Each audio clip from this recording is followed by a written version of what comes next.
Pagpalang umaga po sa bawat isa, puri ng Panginoon. Narito po tayo sa FB Live Devotion at tayo po ay nanggagaling sa Talim Island sa lugar po ng Nabotas under District 8 sa pangunguna po ng ating buting pastor, Pastor Pedro Gundraños. Sa umagang ito po ay mag-aaral tayo ng salita ng Diyos. At salamat sa Panginoon sa pagkakataon, sa panahon na magamit at makapagpahayag ng mabuting balita. Ang ating pong pag-aaralan na salita ng Diyos ay nasa aklat po ng Mateo, Kapitulo 6, talatang 11 hanggang talatang 20. Ulitin ko po, ang ating pong pag-uusapan ay nasa aklat ng Mateo, ang kapitulo po ay 6, mga talata pong 11 hanggang talatang 24. Basahin po natin. Ganito po yung binabanggit. Huwag kayong magtipon ng mga kayamanan para sa inyong sarili sa lupa. Dito ay naninira ang bukbok at ang kalawang at ang mga magnanakaw ay nakapapasok at nakapagnanakaw. 20. Kundi magtipon kayo para sa inyong sarili ng mga kayamanan sa langit, na doon ang bukbok at ang kalawang ay hindi makapaninira at ang mga magnanakaw ay hindi makapapasok ni makapagnanakaw. Sapagkat kung nasaan ang iyong kayamanan, naroon din naman ang iyong puso. Ang mata ang ilawan ng katawan, kung tapat ang iyong mata, ang buong katawan mo'y mapupuno ng liwanag. Ngunit kung masama ang iyong mata, ang iyong buong katawan ay magiging kadiliman. Kaya't kung ang liwanag na nasa iyo ay kadiliman, anong laki ng kadiliman? Verse 24. Walang makapaglilingkod sa dalawang Panginoon, sapagkat kapopuotan niya ang isa at iibigin ang ikalawa, o magiging tapat siya sa isa at hahamakin ang ikalawa. Hindi kayo makapaglilingkod sa Diyos at sa kayamanan. Ang atin pong pag-uusapan ay may pinamagatan ko pong ang pagtuturo ni Jesus patungkol sa pera. Tayo po saglit na yumukod, tayo po ay manalangin. Diyos Ama sa langit, mula po dyan sa inyong kinalalagyan, nakatingin po kayo sa bawat isa sa amin. Dalangin po namin na nawa po ang patnubay ng banal na Espiritu, ang siyang patuloy na sumubaybay sa bawat isa sa amin. Kayo po ang patuloy na mataas, kayo po ang patuloy na maluwalhati. Samahan niyo nga po kami. Yan po ang aming sama-samang panalangin sa tanging pangalan po ni Kristo Jesus. Amen at amen. Sa umaga pong ito, ang atin pong pag-aaralan ay pinamagatan kung ang pagtuturo ni Jesus patungkol sa pera. May kasabihan po na ang pera ay mabuting alipin pero masamang Panginoon. Sa atin pong binasa, ang aklat po ng Mateo ay sinulat ni Mateo. At si Mateo po ay tinawag ring Levi, na isang maniningil ng buwis, na kung saan siya po ay tagasingil ng buwis ng imperyo ng Roma o ng government, Roman government. At ang kanya pong tagapakinig o sinulatan ay ang kanyang kapwa mga Hudyo. Ito po'y tinatayang nasulat noong AD 60 to 65. Ang layunin po nito ay para patunayan na si Jesus ay Mesiyas. Yan po yung layunin ng pagkasulat. Na siyang, sabi po ay para patunayan na si Jesus ay Mesaya, ang walang hanggang hari.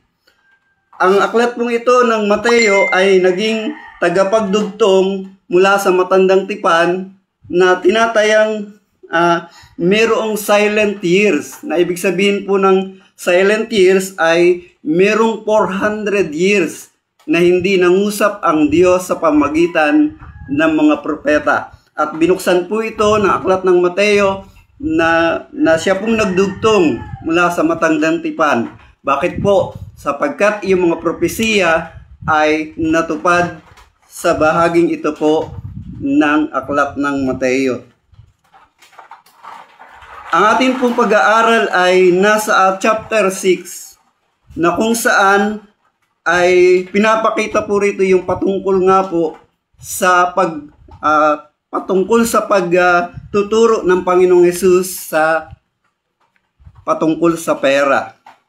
Na meron tayo pong panukala o preposition ng bawat tao ay tinuturuan ni Hesus upang maging kapaki-pakinabang sa kanya ang pagkakaroon o paghangad ng pera. Kaya naman po sa umagang ito, halina't ating alamin kung ano ito. Na meron po tayong layunin sa ating pag-aaral, may turo sa bawat isa ang ilang katuruan ng Panginoong Hesus patungkol sa pera.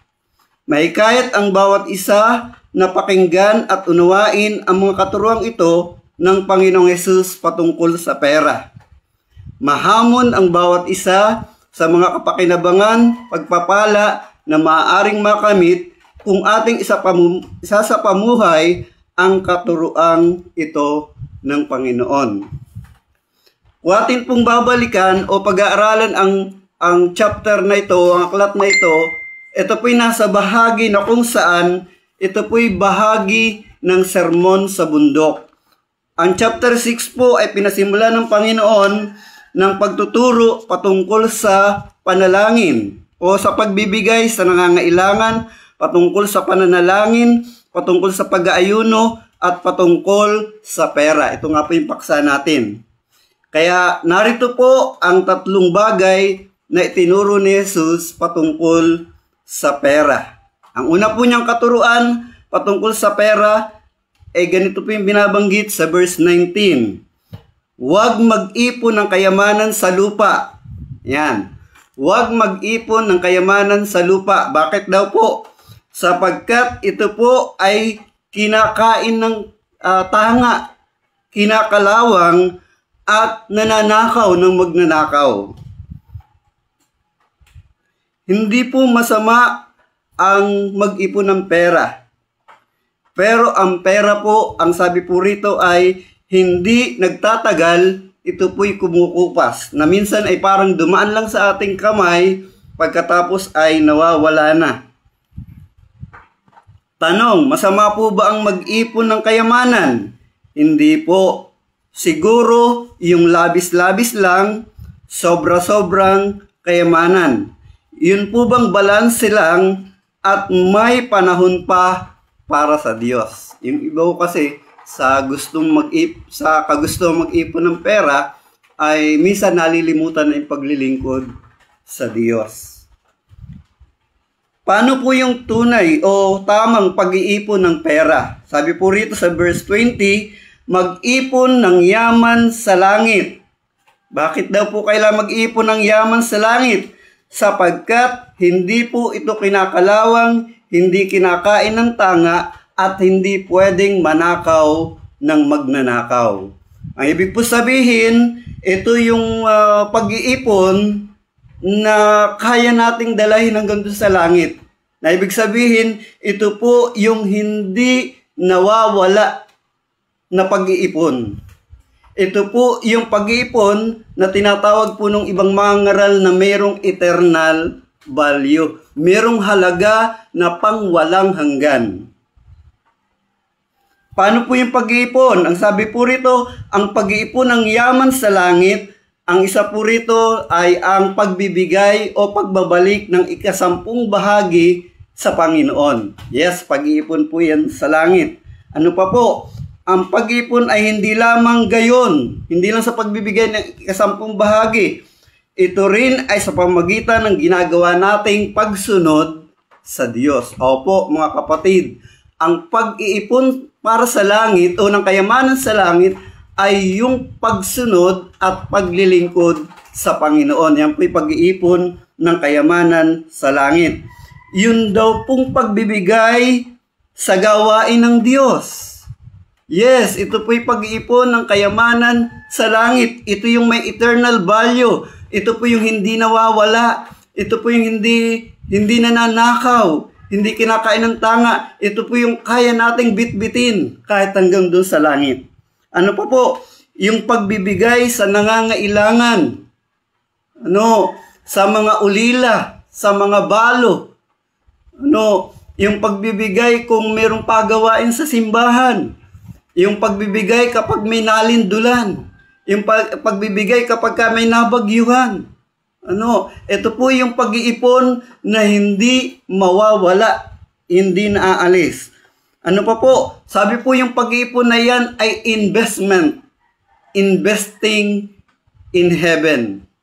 Pag-iipon ng kayamanan sa langit, nang ibig sabihin, ito po yung pag-iipon ng pera na hindi mawawala sa atin, may eternal value at hindi kumukupas.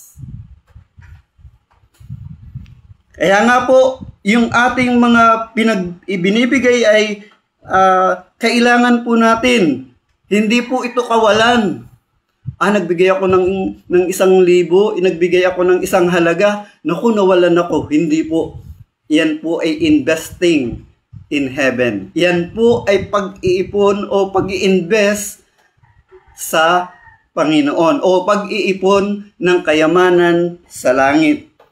Kaya nga po naman, napakahalaga na maging bahagi po natin ang mga bahaging ito. Bakit po? Sapagkat para yung ginagawa natin sa harapan ng Diyos, hindi po mawawalan ng kabuluhan. Ang ikalawa po, bakit ayaw ng Panginoon na mamali tayo sa ating kalagayan o sa ating paglilingkod? Sabi po sa verse 21, pinapakita po rito, sabi po rito, sa verse 21, sapagkat kung nasaan ang iyong kayamanan, naroon din naman ang iyong puso. Totoo po yun. Na kung saan naroon ang ating kayamanan, doon po tayo naroroon. Sabi po rito, minsan ang ating pagpili po kasi ay walang eternal value. Ang napipili natin, yung mga bagay na kumukupas, pang dito lang sa mundo, yung lumilipas at pagdating ng panahon, iiwanan po natin. Hindi kayang bitbitin o dalahin hanggang sa langit. Dapat po ang kalagayan natin ay yung ating ginagawa ay mayroong kahalagahang tumatagal at nadadala hanggang sa langit. Katulad po nung mayaman sa aklat ng Lucas, chapter 12, verse 21. Ano pong sabi ng Panginoon doon sa mayamang yon? Hangal, nagpakayaman ka sa iyong sarili, pero hindi ka nagpakayaman sa Panginoon. Ano po yung kasaysayan noon? Merong isang mayaman na nag-ani ng sagana, at sabi niya, gigibayin yung maliliit na kamalig, magtatayo ng mas malalaki, at pagkatapos sasabihin sa kanyang kaluluwa, o kaluluwa ko, marami ka ng kayamanan, hindi ka na magugutom sa habang panahon. Magpahingalay ka, kumain ka, uminom ka. Pero ano sabi ng Panginoon? Hangal, kung kunin ko sa iyo ang buhay mo ngayon, mapapsa kanino kaya iyan? Kanino kaya mapupunta yan? Kaya sabi po ron, ganun niya ang nagpapakayaman sa ganang kanyang sarili, pero hindi mayaman sa Diyos. Ano po ibig sabihin nun? Nagpakayaman sa sarili, nag-ipon ng kayaman sa kanyang sarili, pero hindi nagpayaman sa Panginoon. Hindi nag-ipon ng kayamanan sa langit. At yun ang ayaw ng Panginoon, na malagay tayo sa ganoong kalalagayan. Kaya nga sabi rito, na kung ang kayamanan mo ay sabi nga po ay naroon sa mga bagay na yun, ayaw po ng Panginoon, sapagkat kung nasaan ang iyong kayamanan, naroon din ang iyong puso. Totoo po yun. Kaya sa mundong ito, kasama na ang yaman o kayamanan, na ito pong kayamanan na ito, lahat ng bagay na yan ay iiwanan po natin. hindi po natin madadala. Tanging yung nai-invest lang natin sa Panginoon, tanging yung inipon lamang natin sa Panginoon, yun po yung ating madadala. Sabi nga po ng isang bagay ng kasulatan, makamit mo man ang buong yaman ng mundo, pero mapapahamak naman ang kaluluwa mo, anong pwede mong ipalit? Ibig sabihin, ito yung mga tao na puro yaman na lang ang inisip, nagpayaman na lang, hindi nag-ipon sa Panginoon, puro pera na lang, at yun, nakalimutan na, o napabayaan na. O sabi po ay, yung kanyang paglilingkod ay nasangla na. Kaya nga po, makikita natin, sabi sa verse 22, sabi po rito, spiritual vision ang tinutukoy dito.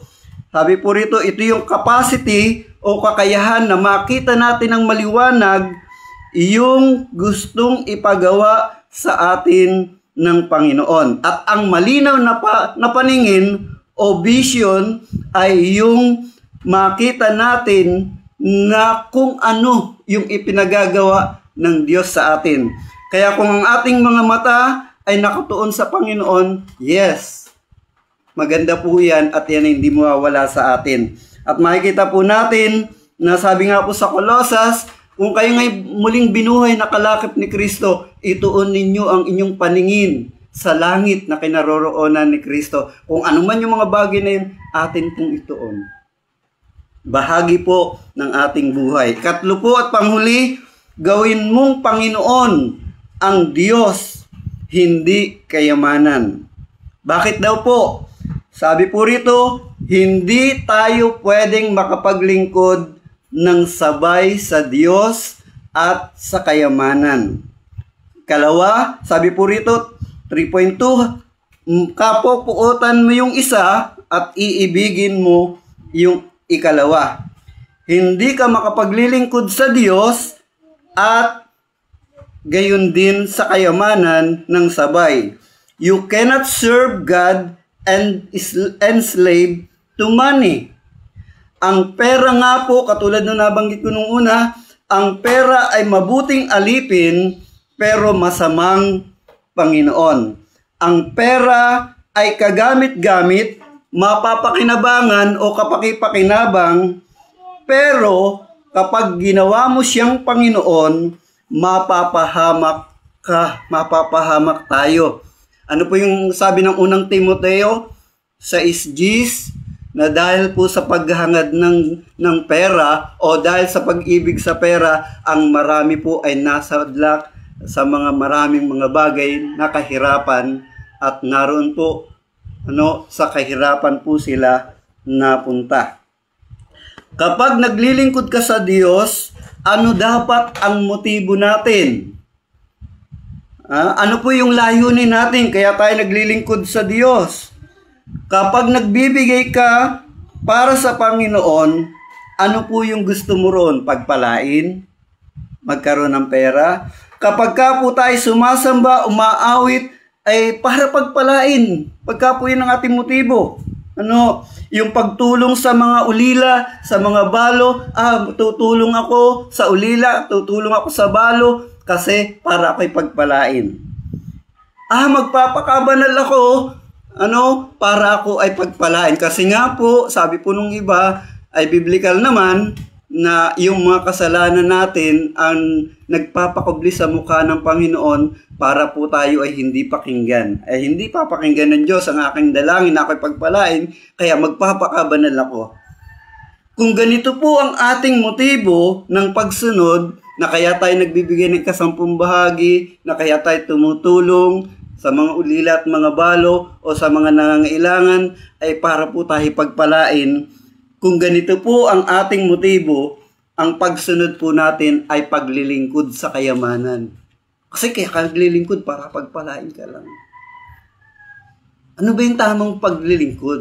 Ang tamang paglilingkod po, yung tunay na paglilingkod ay sa Diyos ay yung hindi lang pagpalain ka.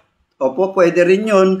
Pero ang dapat maging layunin o motibo kaya tayo naglilingkod sa Diyos ay dahil mahal na mahal natin ang Panginoon. at gusto natin siyang luwalhatiin, gusto nating ipahayag sa marami yung pagmamahal sa Diyos na naramdaman natin. Sa pagpalain tayo at hindi, sa paunlarin man tayo at payamanin tayo at hindi, maglilingkod pa rin tayo sa Diyos kasi naranasan natin ang kahabagan, ang pagmamahal ng Diyos. Mula sa isang hindi magandang kalagayan, tayo po'y napunta sa isang magandang kalagayan. Kaya sabi ni Pablo sa mga taga-Roma, chapter 12, yamang sabi po ay tayo ay kinahabagan ng Diyos, ibigay natin yung ating sarili na isang haing buhay, na handog, na kaaya-aya, banal sa kanyang harapan. Bakit po? Nakaranas ng biyaya, kahabagan ng Diyos. Kaya nga po, dapat ang motibo ng ating paglilingkod para masabing ang Diyos ang ating Panginoon dahil mahal natin ang Diyos. May mga tao po kasi, kaya naglilingkod para pagpalain. Kaya kahit sa anong maharap, pagpapala ang hinahanap. Puro pera ang hinahanap. Lilingon sa kaliwa, hinahanap pera. Pagdaharap sa harapan, hinahanap ay pera. Paglingon sa kaliwa, kanan, hinahanap ay pera. Paglingon sa likuran, pera ang hinahanap. Kaya ano po nangyayari? Nagmumukhang pera. Ngayong malaman po natin ang katuruan ng Panginoong Hesus, kumusta na po tayo? Paano tayo naglilingkod? Paano tayo nag-iipon ng kayamanan? Hindi po masama ang mag-ipon ng pera, pero kailangan po may panahon tayo sa harapan ng Diyos. Kailangan hindi nasasangla yung ating pananampalataya. Meron po kasi ng mga tao kapag naglilingkod sa Diyos at ang motibo'y kumita ng pera, nalilimutan ng ang Panginoon yung paglilingkod. Naisa isang tabi yung paglilingkod. Napapabayaan yung paglilingkod. Kumita lang ng pera. Kaya nga po, mga kapatid, napakahalaga na tayo po, naintindihan po natin yung paglilingkod sa Panginoon. Yung katuruan ng Panginoon patungkol sa pera. Kaya nga po, sabi po rito, bilang aplikasyon, yun pong ating challenge sa umagang ito, dapat alam po nating ang pera ay mabuting alipin, pero masamang Panginoon. Dapat alam po natin ang pera ay mabuting alipin. Tayo ang nagpapaikot sa ating mga palad ng pera. Hindi po pera ang nagpapaikot sa atin. Dapat alam natin ang pera ay masamang Panginoon. Bakit po? Kapag ito na ang nagpaikot sa ating buhay. Kapag pera na ang laging nasa isip natin at nalimutan na natin yung paglilingkod sa Panginoon. Kahit na nasaan tayo at ano yung ating ginagawa, kapag nalimutan na natin yung paglilingkod sa Panginoon at puro pera na lang, puro hanap pera na lang, puro hanap buhay na lang, wala na yung paglilingkod, delikado po yan. Na minsan, lalo na po't araw ng linggo, pinipiling maghanap pera kasi mas malaking kita kapag araw ng linggo. Delikado po yun. Ano pa pong makikita natin? Minsan nakukompromiso yung paglilingkod dahil sa pera. Dahil sa dami ng trabaho, nawawala na ng panahon sa Panginoon. At ito po'y hindi mabuti. Kaya nga po, bilang great teacher ang Panginoon, bilang siya ay isang mentor, habang sila po'y nasa bundok, hindi po niya kinalimutan ang pagtuturo tungkol sa pera. Kasi mahalaga po yung pera. Sa atin pong bansa ngayon, laganap yung korupsyon. Ang matindi pa po ay yung mga namumuno pa sa atin. Yung nakikita po at nahayag na nangungurap. Yung tinatawag na flood control project ay nagiging sa flood control racket. Nakakalungkot po. Kaya nga po, dapat ang Diyos na ang ating gawing Panginoon. May panahon lagi tayo dapat sa Diyos, bagaman tuloy pa rin ang ating paghahanap pera. Pero number one priority, yung paglilingkod sa Panginoon. Yung paglilingkod po ba na kayang tanggihan ang kinang ng pera, yung kinang ng ginto, yung kayang tanggihan yung kalansing ng pera. Di nakukompromiso yung kanyang paglilingkod dahil sa pera. Ano man ang mangyari, pagpalain man siya o hindi, maglilingkod pa rin siya sa Panginoon dahil ang nais niya, nais natin ay mapagpala tayo ng Panginoong Yesus. Hindi lamang po sa pera, kundi magkaroon tayo ng buhay na walang hanggan. Kaya kayang ipaglingkod ang kanyang lakas, yung kanyang pag-iisip, yung kanyang puso, yung kanyang buhay, yung kanyang oras, yung kanyang talento, at yung ating pinag-uusapan, at yung kanyang bulsa, yung kanyang pera, kaya niyang ipaglingkod. Sapagkat alam niya na ito'y investment laang o investing in heaven, na ito po ay hindi mawawala, may eternal value. Mga kapatid, napakahalaga po ng turo ng Panginoon na ito. Kasi napapanahon noon, nung siya'y mangaral sa bundok, at napapanahon hanggang ngayon. Ito po yung mensahe na hindi nagbabago. Ito po yung tinatawag sa mga pag-aaral na normative divine message. Yung mensahe noon na angkop sa ating kapanahunan ngayon. Dapat po, number one priority ang Diyos. Hindi yung sinabi ng Panginoon, wag na kayong maghanap buhay. Katamaran po yun. Ang sabi po rito, gawing number one ang Panginoon, yung pag-iipon ng kayamanan sa langit na hindi kayang nakawin sa atin, na hindi mawawala sa atin, at kayang dalahin natin hanggang sa langit na bayan. Pagpalain po tayong lahat. Salamat po sa lahat ng nanood. God bless po sa bawat isa. Tayo po'y manalangin. Diyos Ama sa langit, mula po dyan sa inyong panalalagyan, ay alam ko po na nakatingin kayo sa bawat isang nanood. Pagpalain niyo po yung bawat isa. Kayo nga po yung patuloy na kumilos sa amin, sa aming mga buhay, na sa aming paglilingkod. Gawin po namin ito dahil mahal po namin kayo, dahil nakaranas kami ng kahabagan at kaawaan ng biyaya galing sa inyo. At nawa po, paglingkuran po namin kayo, hindi dahil sa nais namin na kami pagpalain, na hindi dahil sa para kami magkamit ng maraming pera, kundi dahil nais namin na maipakita namin sa inyo na mahal po namin kayo, na dahil nais namin na kayo po ay maitaas sa aming mga buhay at maibahagi ang inyong kabutihan at kadakilaan sa maraming mga tao. Pagpalain niyo po ang bawat isa at kayo po ay mataas sa pangalan po ni Kristo Jesus. Amen. God bless.